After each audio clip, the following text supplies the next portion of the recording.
Hello, അസ്സലാമു അലൈക്കും. Hello, എത്തി മൗലവി അല്ലേ? ഞാൻ കായംകുളത്താണ് സംസാരിക്കുന്നത്. ഇന്നലെ സക്കരേശലയുടെ പ്രസംഗം ഉണ്ടായിരുന്നു ഇവിടെ കായംകുളത്ത്. ഞങ്ങള് പിന്നെ ആദ്യകാല പ്രവർത്തകരൊക്കെ നമ്മുടെ. ഇന്നലെ ഇദ്ദേഹം വന്നിട്ട് പിന്നെയും ജർമ്മനിയിൽ നിന്ന് പിന്നെ മരുന്ന് എടുത്തുകൊണ്ട് വരുന്ന കാര്യവും അതുപോലെ ജിന്നിനടുത്തും മലക്കിനടുത്തും സഹായം തേടുന്ന കാര്യവും അതുമൊക്കെ പറഞ്ഞ് പിന്നെയും ഇവിടെ ഒരു കൺഫ്യൂഷൻ ആയിരിക്കുകയാണ്. ഇദ്ദേഹത്തിന് പിന്നെയും ജമിയത്തുൽ ചർച്ച ചെയ്തിട്ടൊരു തീരുമാനമായില്ലേ ഇദ്ദേഹത്തിന്റെ ഇത് കിട്ടിയിട്ടും? കാര്യങ്ങളൊന്നും അറിയില്ല നമ്മളോട് പറഞ്ഞിരുന്നത്. ഇന്നലെ വളരെ ഇതായിട്ട് വളരെ മോശമായിട്ട് രീതിയിലും ആ സംസാര രീതി തന്നെ ഇപ്പൊ ഹജ്ജൊക്കെ കഴിഞ്ഞ് വന്നിട്ടും ഭയങ്കര ഇതായിട്ടായിരുന്നു പറഞ്ഞത്. കായംകുളത്തുനിന്നോ? കായംകുളത്ത് ഇന്നലെ സംഘടിപ്പിച്ചിരിക്കുന്ന ISMന്റെ പിന്നെ ഇവര് തന്നെ സംഘടിപ്പിച്ചിരിക്കുകയാണ്. പക്ഷെ ഞങ്ങളെ പോലെ കുറച്ച് പിന്നെ ഇത് അബ്ദുറഹ്മാൻ സലഫിയുടെ CD കണ്ട് നമ്മൾ അൽഹംദുലില്ലാഹ് കുറെ നല്ല ഇതൊക്കെ ആക്കി കൊണ്ടുവരുമായിരുന്നു. പക്ഷെ അതിന്റെ ഒരുപാട് കോപ്പിയൊക്കെ എടുത്ത് കൊടുത്ത് കുറച്ച് ഇതൊക്കെയാണ്. പക്ഷെ ഇദ്ദേഹത്തിന്റെ അടുത്ത് ചോദ്യങ്ങളൊക്കെ ആരണ്ടൊക്കെ ചോദിച്ചപ്പോഴേ ഈ ജർമ്മനിയിൽ നിന്ന് ഇതെടുത്തുകൊണ്ട് കൊടുക്കാം അതിനകത്തൊക്കെ ഉറച്ചു നിൽക്കുന്ന രീതിയിൽ അദ്ദേഹം മറുപടി പറഞ്ഞത്. അതുപോലെ ഈ ജിന്നിന്റെ അടുത്തും മലക്കിന്റെ അടുത്തും സഹായം തേടുന്ന കാര്യമൊക്കെ അവർ ചോദിച്ചപ്പോഴേ അതെല്ലാം പിന്നെ സഹായം തേടാം, പിന്നെ അതിനകത്ത് ഒരു പ്രശ്നമില്ലെന്നുള്ള രീതിയിൽ അയാള് മറുപടി പറഞ്ഞത്. അപ്പൊ ഇദ്ദേഹത്തെ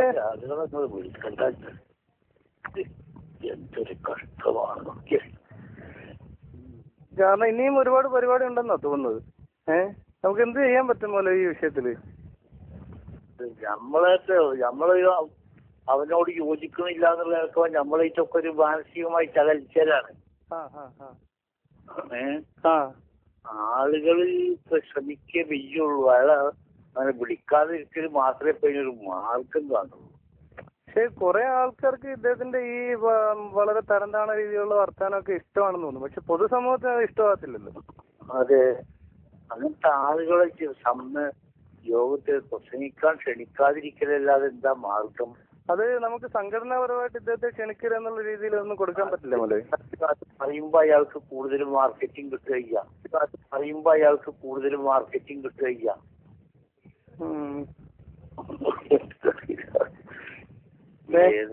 എന്തൊരു കഷ്ടമാണ്. നമ്മളിങ്ങനെ അവനിതിനെ സംബന്ധിച്ച് പറഞ്ഞിട്ടല്ല, ഞാൻ അങ്ങനെ പറയില്ല, പിന്നെ ഇതൊരു പ്രസംഗത്തിൽ ഞാനത് പറയില്ല എന്നൊക്കെയാണ് നമ്മളോട് പറയല്.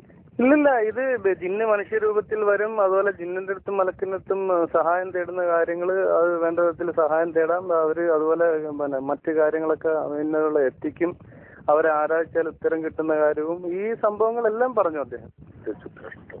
അല്ല, നമുക്ക് സംഘടനാപരമായിട്ട് ഇതിനകത്ത് അൽമനാറിൽ വല്ലതൊന്നും ഇതിനെക്കുറിച്ച് ഒരു ഇത് കൊടുക്കാൻ പറ്റില്ലേ മറ്റേ? ഇതിനൊന്നും പിന്നെ സംഘടന KNM ഇതിനകത്തൊന്നും ഒരു ഇതില്ല എന്നുള്ളത് കാണിക്കാൻ പറ്റില്ലേ? കേട്ടോ, ഈ സംഘടന എന്ന് പറയുന്നതിൽ ഈ ജാതി ആൾക്കാരും ഉണ്ടാവും.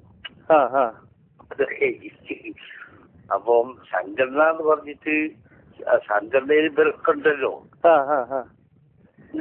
പക്ഷെ അതല്ല, ഈ അധികം പ്രവർത്തകരും ഈ ഒരു രീതിയിലേക്ക് അങ്ങ് പോയിക്കൊണ്ടിരിക്കുകയാണ്. ഇക്കാര്യത്തിലൊക്കെ നമ്മൾ സംസാരിച്ചു കഴിഞ്ഞാൽ പോലും അവരൊക്കെ ഇതിനപ്പുറം വാദിക്കുന്ന ഒരവസ്ഥയിലേക്ക്, സക്കരേതിനേക്കാൾ വാദിക്കുന്ന അവസ്ഥയിലേക്ക് എത്തുകയാണ് ഇപ്പോഴും സാധാരണ പ്രവർത്തകർ, യുവാക്കള്.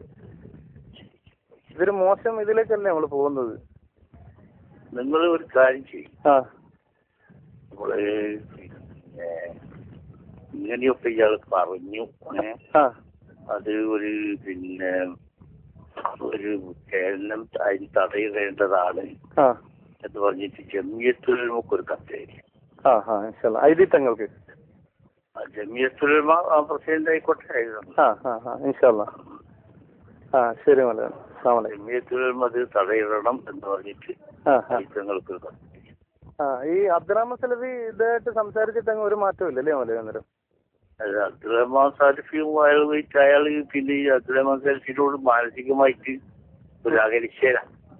ശരി, അബ്ദുറഹ്മാൻ സലഫി അങ്ങനെ പറഞ്ഞു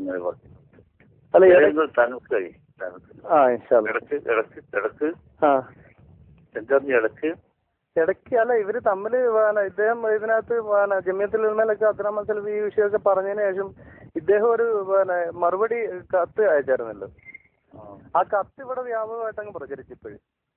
അതിനകത്ത് ഇദ്ദേഹം ഈ ഹിഫ്ലുർ റഹ്മാൻ എന്ന് പറയുന്ന ഒരു കക്ഷിയെടുത്ത് പോകുന്ന കാര്യവും ഇദ്ദേഹം അവിടെ അയക്കാറുണ്ടായിരുന്നുള്ള കാര്യമൊക്കെ പറഞ്ഞാൽ അതും ഇപ്പം ജനങ്ങളൊരു ഇതായിട്ട് പിടിച്ചിരിക്കുക. കാരണം ഇദ്ദേഹം ഇയാള് പരസ്യമായിട്ടുള്ള പ്രസംഗത്തിൽ പറഞ്ഞതാണോ അത് കുറച്ച് ആൾക്കാരെ? അല്ലല്ല, പള്ളിയിൽ ക്ലാസ് ഉണ്ടായിരുന്നു. പള്ളിയിൽ ഏതാണ്ട് ഒരു അസറിന് ശേഷമുള്ള ക്ലാസ് ഉണ്ടായിരുന്നു. അദ്ദേഹം അതിരാവിലെ ഇവിടെ എത്തി, രാവിലെ മുതൽ ഇവിടെയൊക്കെ അതിന്റെ മറ്റു കാര്യങ്ങളൊക്കെ ആയിട്ട് ഇവിടെ ഉണ്ടായിരുന്നു. ഹലോ, നല്ല ആളും ഉണ്ടായിരുന്നു. ഒരു 150-200 ആളും ഉണ്ടായിരുന്നു ഇവിടെ. ഇതെല്ലാം കൂടെ വരുമ്പോഴേ ഒരു വലിയ പ്രശ്നമാണ് സമൂഹത്തിന്. ഇൻഷാ അല്ലാഹ്. ശരി എന്നാ. അസ്സലാമു അലൈക്കും.